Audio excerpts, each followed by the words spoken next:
ಮೊದಲಿಗೆ ಹಿಟ್ಟು ಕಲಿಸ್ಕೋಬೇಕು. So 300 gram ನಾನು ಜಾಮೂನ್ ಪೌಡರ್ ತೊಗೋತಾ ಇದ್ದೀನಿ. ಈ 300 ಗ್ರಾಮ್ ಹಿಟ್ಟಿಗೆ ಕೋವಾ 200 ಗ್ರಾಮ್ ತೊಗೊಂಡಿದ್ದೀನಿ ನಾನು.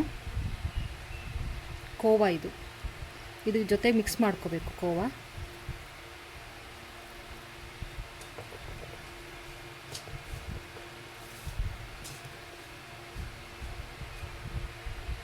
ನೋಡಿ, ಇದು ಕಲಿಸ್ಕೊಂಡಿದ್ದೀನಿ. ಈಗ ಸ್ವಲ್ಪನೂ ಗಂಟಿಲ್ಲದೆ ಇರೋದು ನೋಡಿ, ಈ ಥರ ಆಗುತ್ತೆ. ಇದು ತುಂಬ ಸಾಫ್ಟಾಗಿ ಬರುತ್ತೆ. ಮಿಕ್ಸ್ ಮಾಡಿ ಒಂದ್ಸಲ ಟ್ರೈ ಮಾಡಿ ನೋಡಿ.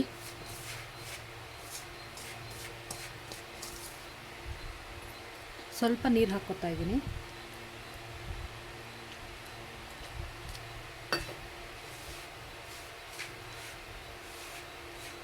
ಕಲಿಸ್ಕೋಬೇಕಾದ್ರೆ ಗೊತ್ತಾಗುತ್ತೆ ಸ್ವಲ್ಪ ಯಾವ ಹದಕ್ಕೆ ಕಲಿಸ್ಕೋಬೇಕು.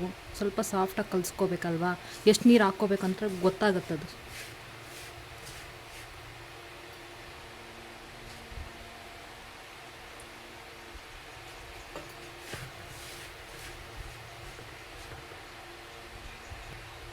ನೋಡಿ, ಕಲಿಸ್ತಾ ಕೈಗೆ ಅಂಟ್ಕೊಳ್ಳೋದಿಲ್ಲ. ಅದೇ ಉಂಡೆ ಆಕಾರದಲ್ಲಿ ಅದೇ ಬರುತ್ತೆ.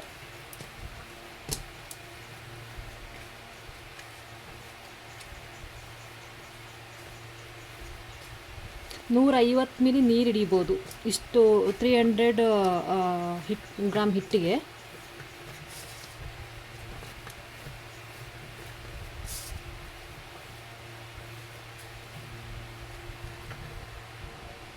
ಇದು ಹಿಟ್ಟು ರೆಡಿ ಇದೆ. ಸ್ವಲ್ಪ ಒಂದು 10 ನಿಮಿಷ ನೆನಿಲಿ ಇದು ಹಿಟ್ಟು. ಈಗ ಇದು ಪಾಕ ರೆಡಿ ಮಾಡ್ಕೊಳ್ಳೋಣ. ಸಕ್ಕರೆ ಪಾಕಕ್ಕೆ 1 kg ಸಕ್ಕರೆ ತೊಗೊತಿದ್ದೀನಿ. ಇದರಲ್ಲಿ ಹಳ್ಕೊತಿದ್ದೀನಿ, ನೀರು ಹಾಕಬೇಕಲ್ವಾ, ಅದಕ್ಕೆ ಹಳ್ಕೊತಿದ್ದೀನಿ. 1 kg ಸಕ್ಕರೆ.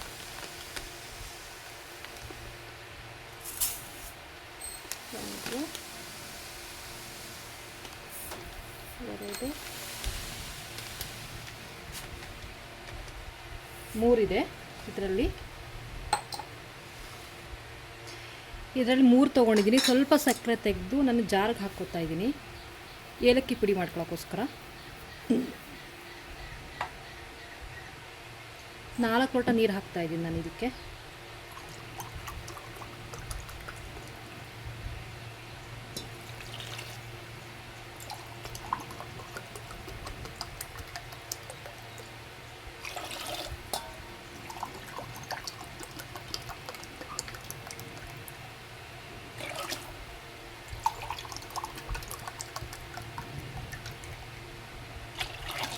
ನಾಲ್ಕು ಹಾಕಿದ್ದೀನಿ. ಸ್ಟವ್ ಮೇಲೆ ಇಟ್ಟಿದ್ದೀನಿ ಪಾತ್ರೆ ನಾನು. ಸ್ವಲ್ಪ ತಿರುಗಿಸ್ಕೊಡೋಣ. ನೀರು ಹಾಕಿರ್ತಿಲ್ಲ, ಕೆಳಗಡೆ ಕುತ್ಕೊಂಡಿರುತ್ತೆ, ಅದು ಸ್ವೀಟ್ ಇರೋದ್ರಿಂದ ಸ್ವಲ್ಪ ತಿರುಗಿಸ್ತೀನಿ.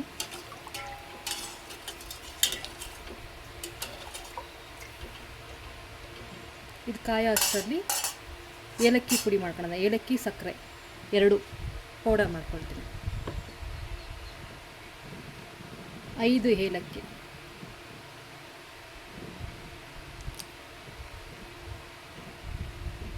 ಏಲಕ್ಕಿ ಪೌಡ್ರು ಘಮ ಘಮ ಅಂತಿದೆ, ಹಾಕ್ತಿದ್ದೀನಿ ಅದನ್ನು.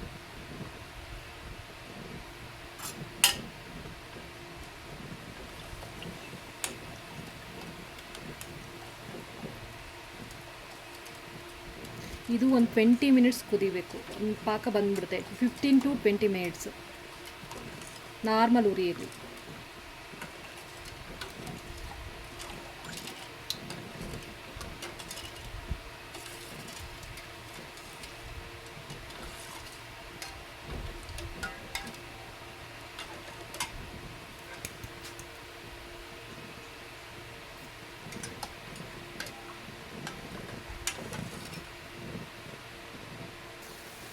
ಇದು ಕುದೀತಿದೆ. 2 ಸ್ಪೂನು ಬಾದಾಮ್ ಪೌಡರ್ ಹಾಕ್ತಿದ್ದೀನಿ. ಗಂಟೆಲ್ಲ ಏನು ಬರೋದಿಲ್ಲ ನಿಮಗೆ, ಕರ್ಗೋಗುತ್ತೆ ಒಳಗಡೆ ಬಾದಾಮ್ ಪೌಡರ್.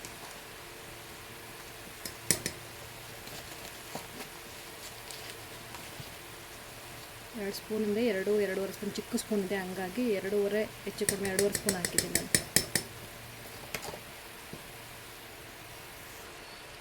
ಲಾಸ್ಟಲ್ಲಿ ನಿಂಬೆ ರಸ ಒಂದು ಅರ್ಧ ನಿಂಬೆಹಣ್ಣಿನ ರಸ ತೊಗೊಂಡಿದ್ದೀನಿ. ಇದು ಯಾಕೆ ಅಂತಂದರೆ, ಇವಾಗ ಇದು ಸಕ್ಕರೆದಲ್ಲಿ ಸ್ವೀಟ್ ಜಾಸ್ತಿ ಅನಿಸುತ್ತೆ. ಈಗ ಒಂದು ತಿಂದ ತಕ್ಷಣ ಸ್ವೀಟ್ ಜಾಸ್ತಿ ಆಯ್ತಪ್ಪ, ತಿನ್ನೋಕ್ಕಾಗ್ತಾಯಿಲ್ಲ ಅಂತ ಫೀಲ್ ಆಗ್ತಾ ಇರುತ್ತೆ. ಸೊ ಈ ನಿಂಬೆ ರಸ ಹಾಕಿದ್ರೆ ಅಷ್ಟು ಸ್ವೀಟ್ ಬರೋದಿಲ್ಲ. ಎರಡರ ಮೇಲೆ ತಿನ್ಬೋದು, 2-3 ಹಂಗೆ ತಿನ್ಬೋದು. ಒಂಥರ ಮುಖಕ್ಕೆ ಕೊಡೋ ಥರ ಅನಿಸೋದಿಲ್ಲ, ಚೆನ್ನಾಗಿರುತ್ತೆ. ಟ್ರೈ ಮಾಡಿ ನೋಡಿ. ಇದು ರೆಡಿ ಆಗಿದೆ. ಸ್ಟವ್ ಆಫ್ ಮಾಡ್ತಿದ್ದೀನಿ. 15 to 20 ಮಿನಿಟ್ಸ್ ಕುದಿಸ್ಲೇಬೇಕಾಗತ್ತೆ. ಸೊ ಅದು ನಿಮಗೆ ಪಾಕ ಚೆನ್ನಾಗಿ ಆಗುತ್ತೆ. ಅದು ಆಫ್ ಮಾಡ್ತಿದ್ದೀನಿ ನಾನು.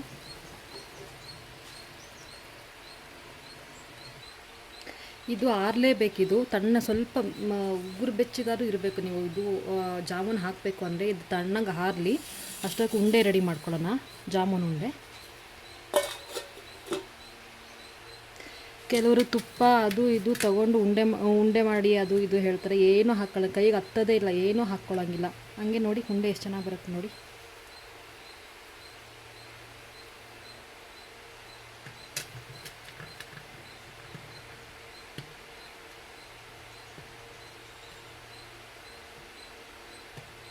ನೋಡಿ ಉಂಡೆ ನೋಡಿ, ಕೈಗೇನು ಹತ್ತುತ್ತಿದೆಯಾ ನೋಡಿ. ನಾನು ಎಣ್ಣೆ ಎಲ್ಲ ಏನು ಯೂಸ್ ಮಾಡೇ ಇಲ್ಲ.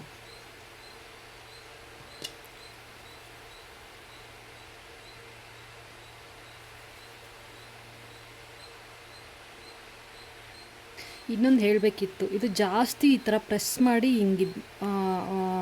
ಮಾಡಿ ಈ ಥರ ಉಂಡೆ ಮಾಡೋಕ್ಕೆ ಟ್ರೈ ಮಾಡಬೇಡಿ. ಜಸ್ಟ್ ಏನಿದೆಯೋ ಅಷ್ಟೇ. ಒಳಗಡೆಲ್ಲ ನೀಟಾಗಿ ಬೇಯುತ್ತೆ. ಜಾಸ್ತಿ ಪ್ರೆಸ್ ಮಾಡಿಬಿಟ್ರೆ ಮತ್ತೆ ಹಿಂಗೆ ಅಪ್ಪಚ್ಚೆ ಆಗೋಗುತ್ತೆ. ಹಿಟ್ಟೆಲ್ಲ ಫುಲ್ ಗಟ್ಟಿ ಆಗೋಗುತ್ತೆ. ಒಳಗಡೆ ಎಲ್ಲ ಬೇಯಲ್ಲ, ಆವಾಗ ಲೂಸ್ ಇರಲ್ವಲ್ಲ ಹಿಟ್ಟು, ಒಳಗಡೆ ಎಲ್ಲ ಬೇಯಲ್ಲ. ಮತ್ತು ಕಲಿಸ್ಕೊಬೇಕಾದ್ರೆ ಸ್ವಲ್ಪ ಮೆತ್ತಗೆ ಕಲಿಸ್ಕೋಬೇಕು.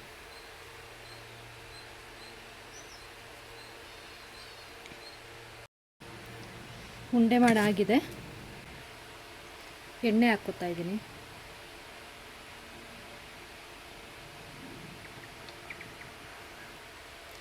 ಮೀಡಿಯಮ್ ಉರಿಯಲ್ಲೇ ಇಟ್ಕೋಬೇಕು.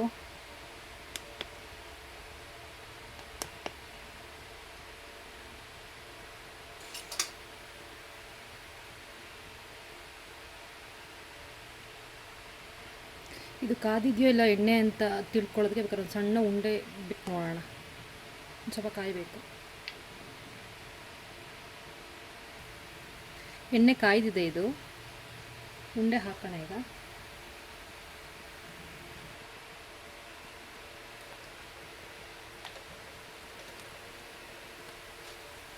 ಜಾಸ್ತಿ ಹಾಕ್ಕೋಬಾರ್ದು, ಅದು ಬೇಯೋಷ್ಟು ಜಾಗ ಬೇಕೇ ಬೇಕು. ಮತ್ತು ಒಡೆದೋಗ್ತವೆಲ್ಲ ಜಾಸ್ತಿ ಹಾಕ್ಕೊಂಡ್ರೆ.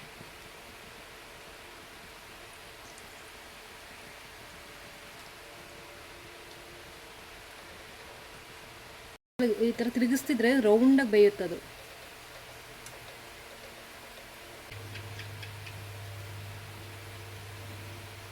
ಮೀಡಿಯಮ್ ಉರಿಯಲ್ಲೇ ಬೇಯಿಸಬೇಕು. ನೀಟಾಗಿ ಒಳಗಡೆ ಎಲ್ಲ ನೀಟಾಗಿ ಬೆಂದು ತುಂಬ ಚೆನ್ನಾಗಾಗುತ್ತೆ.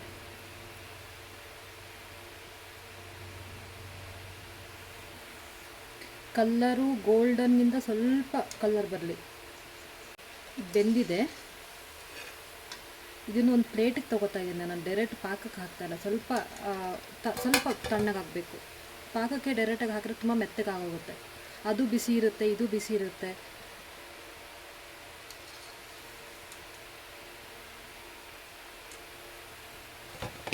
ನೋಡಿ ಈ ಕಲರ್ ಬರಬೇಕು.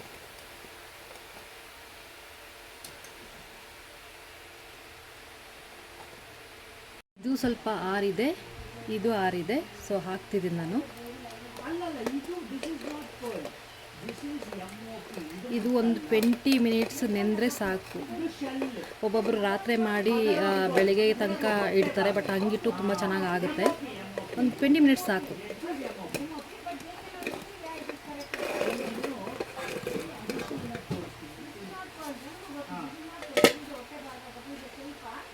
ನೋಡಿ ಯಾವ ಸ್ಟ್ರಕ್ಚರ್ ಇದೆ ನೆಂದ ಮೇಲೆ.